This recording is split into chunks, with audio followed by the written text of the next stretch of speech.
¿Qué pasa cuando tus ideales no coinciden con la realidad? Cuando te das cuenta de que lo que haces es totalmente lo opuesto a lo que predicas. Esa es una situación dolorosa a la que Itadori se ve expuesto diariamente, más aún en los últimos arcos del manga. Antes de seguir, aclaro que este video abarcará la historia de Yuji Itadori hasta el final del arco de Shibuya, es decir, hasta el capítulo 136 del manga. Después prometo que haré una segunda parte contando el resto de la historia cuando Jujutsu finalice, pero retomando, después de leer el manga puedo decir que Itadori tiene un potencial tremendo como protagonista. El desarrollo que se le da es muy bueno, a diferencia de otros protagonistas del medio, muy pocas veces sale victorioso. Casi siempre la obra está pisoteando sus ideales, al punto de que no vuelve a ser el mismo del principio. Su forma de ver el mundo cambia completamente. Así que sí, en el día de hoy hablaremos de Yuji Itadori. Desde el principio se nos presenta a Itadori como una persona con habilidades físicas sobrehumanas. Si él lo quisiera, podría romper todos los récords existentes. Sin embargo, nada de eso le interesa. Es por eso que en su secundaria pertenece al club de ocultismo antes que a cualquier club de deportes. Además, también influye mucho que en dicho club no tiene que hacer nada, solo tiene que asistir de vez en cuando. Gracias a esto puede darse el lujo de salir temprano para visitar a su abuelo. Este es un punto muy importante en la vida de Itadori, su abuelo. Él es la única familia que tiene, lo ve como si fuera su padre. Yuji siempre está preocupado por él, pero a pesar de ello, tampoco quiere saber nada sobre sus padres.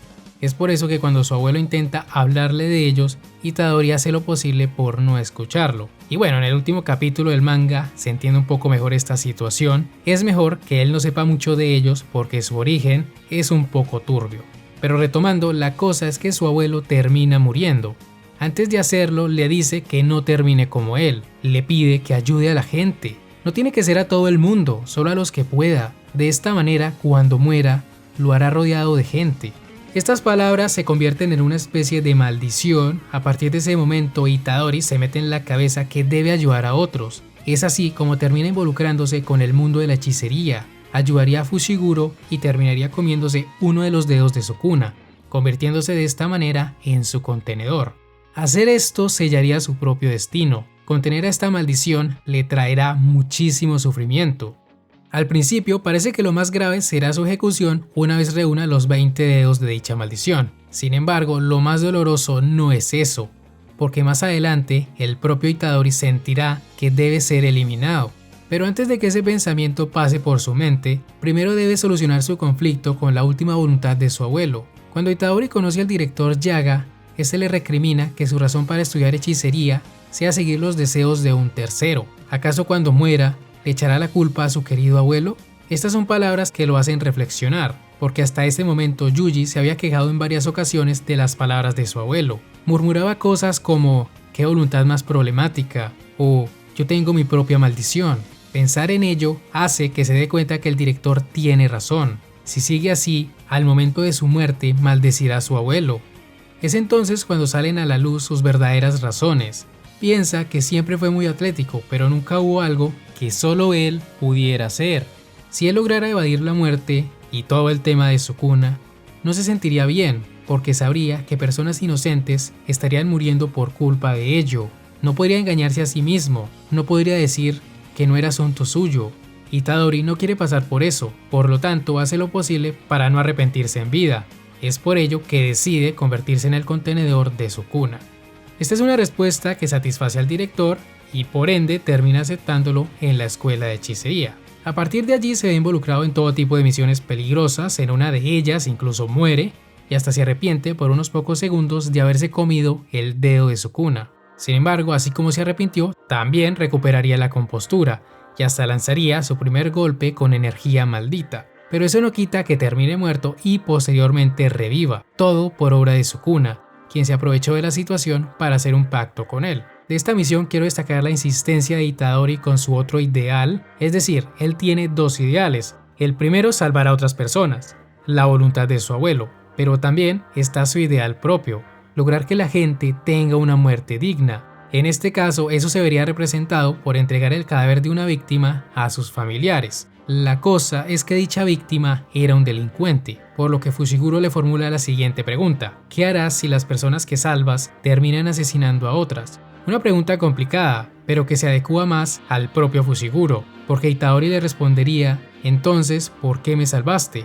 En ese momento no le pudo responder, pero cuando cambia de lugar con Sukuna y está a punto de morir, Fushiguro le dice que lo salvó por egoísmo, porque no quería que una buena persona muriera.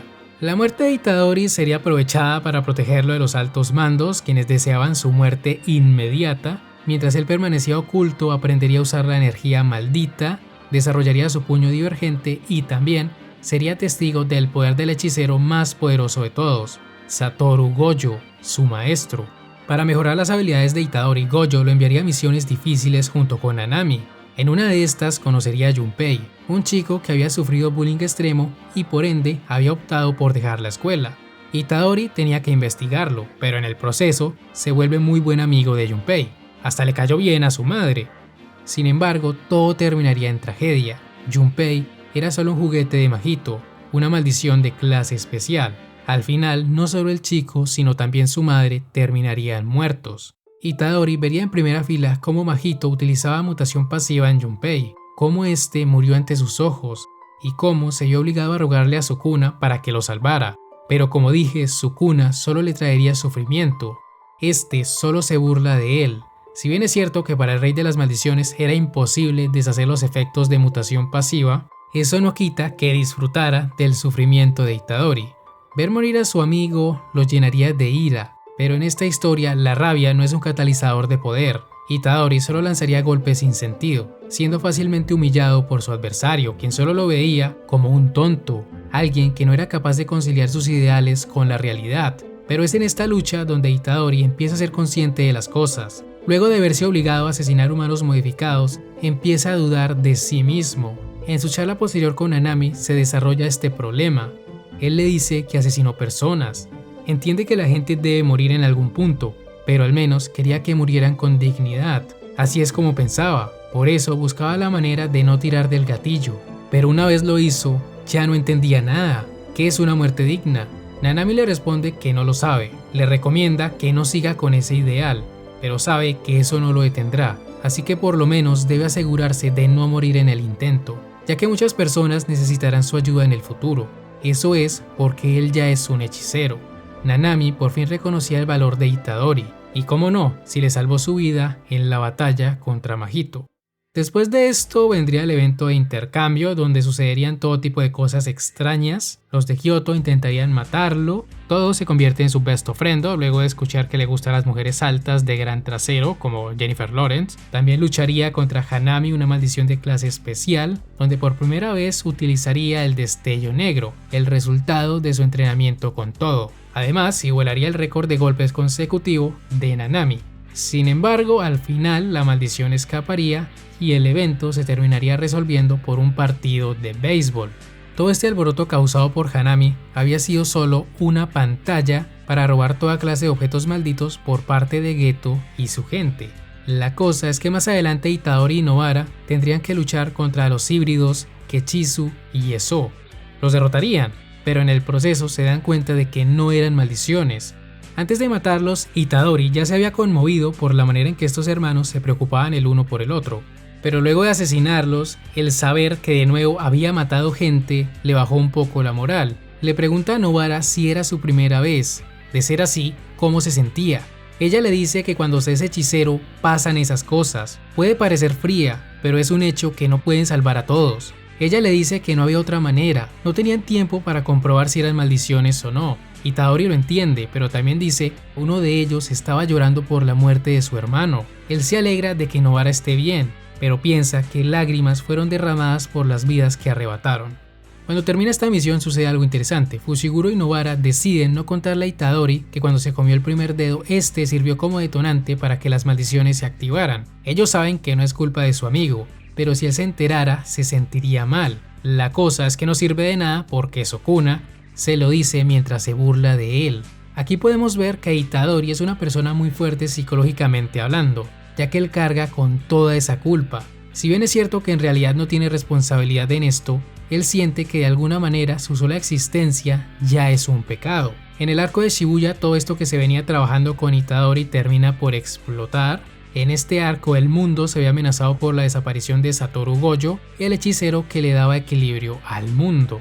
Itadori tendría que luchar contra todo tipo de adversarios, humanos modificados, maldiciones, otros hechiceros e incluso híbridos, como lo fue en el caso de Choso, quien buscaba venganza por la muerte de sus hermanos. Antes de luchar contra él, este le pregunta si ellos dijeron algo en especial antes de morir. Itadori responde que no, pero le dice que estaban llorando. Esto lo diría con cara de arrepentimiento. En esta lucha, Choso saldría victorioso, pero cuando estaba a punto de terminar con su adversario, recuerdos falsos invadirían su mente. Recuerdos donde vería a Itadori como uno de sus hermanos.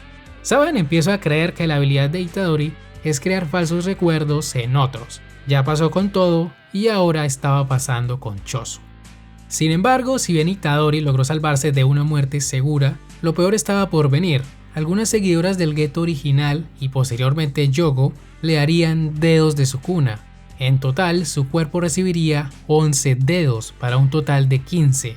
El recibir tanta energía de golpe le da el control temporal de su cuerpo a Sukuna. Durante ese tiempo, el rey de las maldiciones asesinaría no solo a las seguidoras de Geto, también acabaría con el volcancito y lucharía contra Majoraga, el mejor Shikigami de Fushiguro.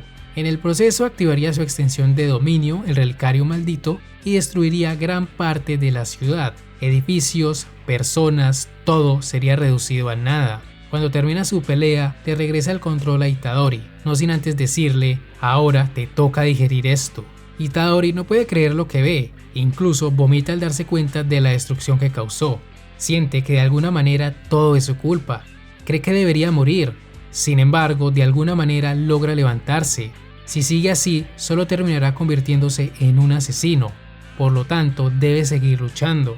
Aquí es donde resalta un punto muy importante y es esa dualidad entre Itadori y Sukuna, como la maldición es completamente lo opuesto a los ideales del protagonista. Desde el principio, Itadori quería salvar personas, quería que tuvieran una muerte digna, se había convertido en hechicero y estaba dispuesto a comerse todos los dedos por esos ideales. Según él, se sentiría mal de saber que personas morirían por culpa de esos objetos, es por esa razón que no había escapado en el pasado, pero ahora, luego de ver toda esa destrucción, se da cuenta que esos ideales fueron una mentira. Su sola existencia trae muerte, no salvó a nadie, por culpa de su debilidad, murieron miles de personas, pero la cosa no termina allí. Más adelante sería testigo de la muerte del hombre que lo reconoció como hechicero. Mahito asesinaría a Nanami frente a sus ojos. Sus últimas palabras fueron: te dejo el resto a ti.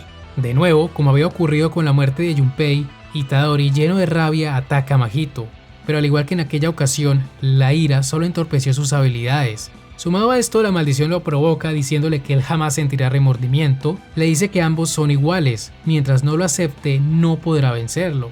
Mientras ellos se enfrentaban, Nobara lucharía con un clon de Mahito. Gracias a su resonancia lograría que el daño pase al original, permitiendo que Itadori tomara ventaja en la batalla. Él se mostraría agradecido con Kugisaki, a pesar de que no pudo salvar a nadie, ella le hizo ver que no estaba solo. Sin embargo, Mahito se aprovecha de la situación, huye de Itadori para cambiar de lugar con su clon. De esta manera le hace creer a Nobara que quien la atacará es el clon y no el original, que sí puede utilizar mutación pasiva. Kugisaki no se da cuenta del cambio, y Mahito logra tocar su rostro. Al entender la situación, le pide a Itadori que les diga a todos que no fue tan malo su tiempo como hechicera. En ese momento su rostro explotaría. Itadori se quiebra, la derrota contra Choso, la masacre de Sukuna, la muerte de Nanami y ahora Kugisaki. Aquello que podía soportar su corazón había superado el límite. Mahito aprovecharía el lamento de Itadori para golpearlo, para burlarse de él. Le dice que esto es una guerra. ¿Creíste que sería justo? Tú y tu frágil justicia. Tú eres yo. Yo mato sin pensarlo y tú salvas sin pensarlo. ¿Cómo va a ganarme alguien que no se ha dado cuenta de eso? Cuando se disponía a asesinarlo, sería salvado por todo, pero Itadori estaba destrozado mentalmente. No podía luchar más. Habla de las personas que murieron. Se supone que él había prometido salvar a la gente, pero no es más que un asesino. Las cosas en las que creía no eran más que una excusa. Él ya no podía perdonarse. Todo lo haría entrar en razón. Le dice que no se preocupe por los detalles. Él es un hechicero, lo único que debe hacer es recordar que mientras ellos sigan vivos, sus compañeros caídos no han sido derrotados. Gracias a estas palabras, sumado a que le dicen que Kugisaki puede salvarse, Itadori retomaría la compostura, se enfrentaría a la maldición con ayuda de todo, lo llevarían contra las cuerdas, hasta el punto en que Mahito se vería obligado a utilizar su dominio por 0.2 segundos para así no tener que tocar el alma de Sukuna. De esta manera lograría inhabilitar a todo quien se vería obligado a cortar una de sus manos. Una vez solo tenía que enfrentarse a Itadori, la maldición usaría mutación pasiva en sí mismo, adquiriendo un poder todavía mayor. Sin embargo, para este punto Itadori ya estaba decidido a terminar la batalla con él. Esto lo harían mediante un intercambio de destellos negros, una batalla en la cual Itadori saldría victorioso. Cuando estaba a punto de matarlo, es cuando vemos una de las mejores escenas de Yuji. Este se le acerca a la maldición para decirle: tenías razón, yo soy tú. Quería negar lo que eres, pero ahora es distinto. Solo quiero matarte, y si renaces volveré a hacerlo. Aunque cambies de apariencia o de nombre, te mataré una y otra vez. Ya no necesito motivos para hacerlo. Seguiré matando maldiciones hasta que me convierta en nada. Ese es mi rol en esta lucha. Mahito correría desesperado. Se había convertido en la presa e Itadori en su depredador. Sin embargo, este desgraciado tiene muchísima suerte. Antes de que Itadori pudiera consumar su venganza, Geto aparecería para absorberlo. Todo terminaría con Geto liberando miles de maldiciones por el mundo y escapando en el proceso. En este nuevo mundo en caos, Yuji se convertiría en un objetivo prioritario de los altos mandos. De nuevo, se reanudaría su ejecución inmediata. La realidad con frecuencia es decepcionante. Esa es la frase que mejor describe el camino de Yuji en esta historia. El cómo sus ideales son destruidos poco a poco en la medida que se enfrenta a la realidad del mundo de la hechicería. Salvar personas, una muerte digna. ¿Cómo podría lograr eso si su mera existencia representa un peligro para la sociedad? Por más que lo intente, de nada sirve si al final Sukuna hace todo lo contrario. Ante esta verdad, no le queda más que aceptar su situación. Él es un hechicero y no puede lamentarse por esos detalles. Lo único que puede hacer es seguir luchando. Mientras lo haga, esas vidas que se perdieron no fueron en vano. Su rol en el mundo es ese, destruir maldiciones. Tal como le dijo a Mahito, ya no necesita motivos para matar. Mientras viva, se encargará de destruirlos las veces que sean necesarias. Realmente la evolución que tuvo Itadori es tremenda. Pocas veces he visto algo así en un manga de la Shonen Jump. Empezó siendo alguien alegre, honesto y muy empático. Alguien que se llenaba de ira al saber cómo las maldiciones jugaban con personas inocentes. Sin embargo, con el paso del tiempo, se dio cuenta que él no era muy distinto de esos monstruos. También había asesinado personas. Si bien en la actualidad ya asumió su papel de hechicero, es decir, sabe que no puede rendirse así como así, Itadori aún sigue cuestionándose si debería seguir con vida. Se pregunta si es correcto volver a la escuela de hechicería. Mientras él tenga a Sukuna en su cuerpo, solo le provocará sufrimiento a los demás. Este es un nuevo conflicto. Un conflicto que espero se desarrolle de manera satisfactoria en los arcos siguientes. Honestamente espero mucho de Itadori. Si sigue por este camino, podríamos estar viendo a uno de los mejores protagonistas de la demografía. Alguien que sí cambia con respecto a lo que va experimentando y no está obsesionado con su ideal inicial. Y si lo está, al menos lo reformula en base a la realidad.